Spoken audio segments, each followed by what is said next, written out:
I left my ex-husband after he violently attacked our oldest daughter for coming out of the closet, but he ended up being sat right next to me at my friend's wedding by fate, so I left, and now she's claiming it was her mother's doing.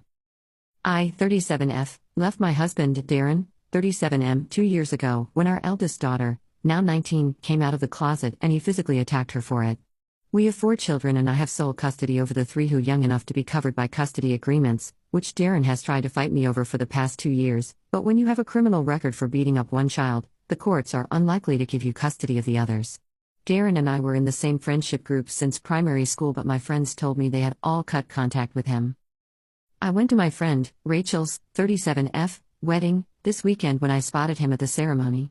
Because it's a wedding and an important day for my friend, I chose not to acknowledge his existence. It was a big wedding anyway, so I thought I could just avoid him and have a conversation with Rachel about his presence at a later date because she deserved to enjoy her day. However, when I was looking at the seating plan for the reception, I saw both of our names, one after the other. Rachel had put our group, including Darren, on the same table. My 2 other friends from this group convinced me to take my seat because we hardly get to see each other anymore, promising that they had no idea why Darren was invited and vowing to make him regret being born if any drama started. Darren sat next to me, greeted me with a "Hey, babe," as if we were still together, and I could not cope with being in his presence. All I could think about was desperately trying to restrain him while my second eldest called the police. I downed my glass of Prosecco and walked to my hotel. Yesterday, I got a message from Rachel saying that her mom asked her to invite Darren and Rachel said yes because her parents were paying for most of the wedding. Rachel's mom is Darren's godmother. I asked her about the seating plan and, again, she said that was her mom's doing because she was adamant that there was a potential for us to get back together. She apologized for not telling me, saying that she thought I wouldn't go if I knew, which is true, I wouldn't have come. I have not replied to that message and I don't plan to. As much as I don't want to give up on an over 3-decade-long friendship, I can't get past this. Update.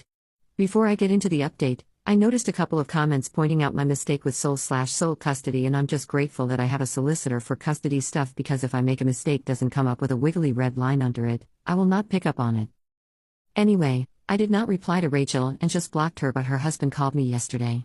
He apologized but then went on about how hard this is for Rachel and how she feels that the day was tainted for her. I told him that how she sees her day is not my responsibility and I ended up blocking him as well. I talked to one of the members of the friend group and he apologized for convincing me to even sit down at the table. He said he thought more about him wanting to have the group back together than how it would affect me. He then told me about how Darren told Rachel's family members who asked where I was that me seeing him reminded him too much about our son who died 2 years ago and I had to leave. He was referring to my daughter, who is a, very much alive, trans woman. Apparently no one in the group attempted to correct him, so I have just removed myself from our group chats and am